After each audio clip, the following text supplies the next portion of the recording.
Vocês já viram um filhote de anquilossauro? Então, os anquilossauros, eles foram esses dinossauros herbívoros blindados que, bom, vocês provavelmente já viram em filme, desenho animado, livro, né? Que são esses dinossauros com armadura e que alguns grupos vão ter uma clava óssea na ponta da cauda, né?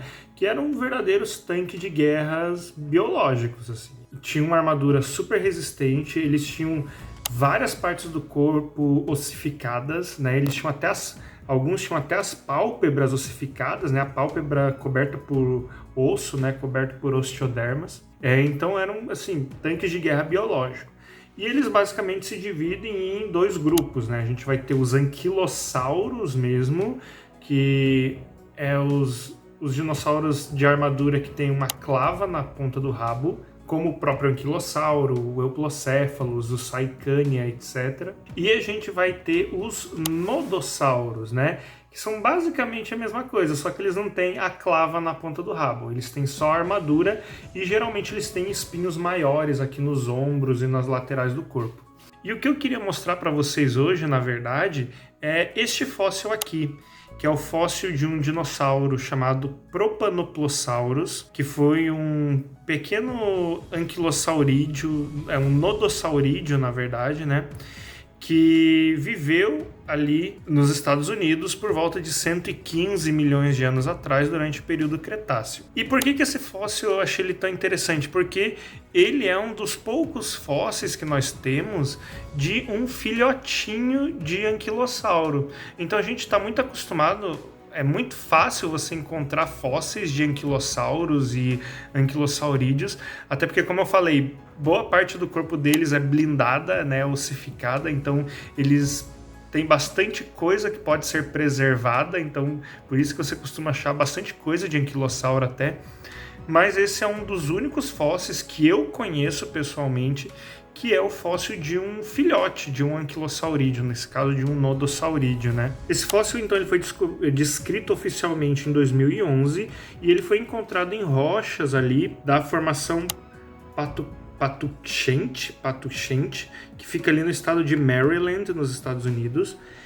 E uma coisa que eu acho interessante dele é que, assim, ele não é um fóssil como a gente geralmente pensa em fóssil, tá? Ele não é o esqueletinho do filhote que foi fossilizado, que virou rocha, né?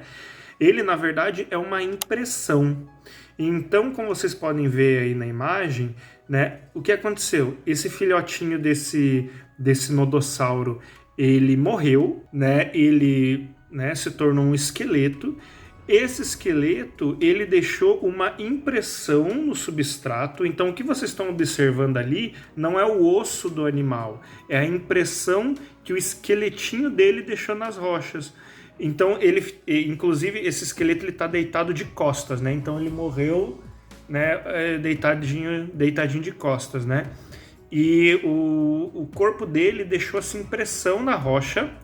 O esqueleto em si não foi preservado, ele foi perdido, né? Provavelmente foi deteriorado, mas por alguma razão a impressão do fóssil permaneceu no local, né? Então o que a gente observa ali é a impressão do esqueletinho desse pequeno nodossauro. Sim, é meio mórbido, mas eu acho fofo, né? A forma como ele foi preservado.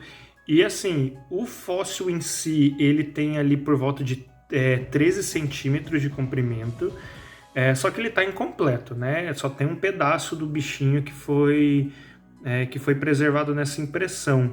O comprimento total dele é estimado aí entre 24 e 28 centímetros de comprimento. Então ele era um bichinho minúsculo, né? Ele era menor do que uma régua. Se você tiver uma régua aí do teu lado, aquelas réguas escolar de 30 centímetros, ele é praticamente do tamanho dessa régua, assim, né? E eu só queria compartilhar isso com vocês, que eu achei um fóssil super fofo, super bonitinho e ao mesmo tempo triste. Eu sempre acho triste ver fóssil de filhotes de dinossauros e outras criaturas pré-históricas, porque quer dizer que aquele animalzinho, ele nunca chegou a ficar adulto, né? Ele morreu quando era filhotinho e, enfim, Ainda bem que foi preservado, que isso nos ajuda a dizer muito. Isso nos ajuda muito a dizer como esses animais se pareciam, como eles cresciam, se desenvolviam, etc. Mas ainda assim é triste pensar que um bebezinho morreu para deixar esse fóssil.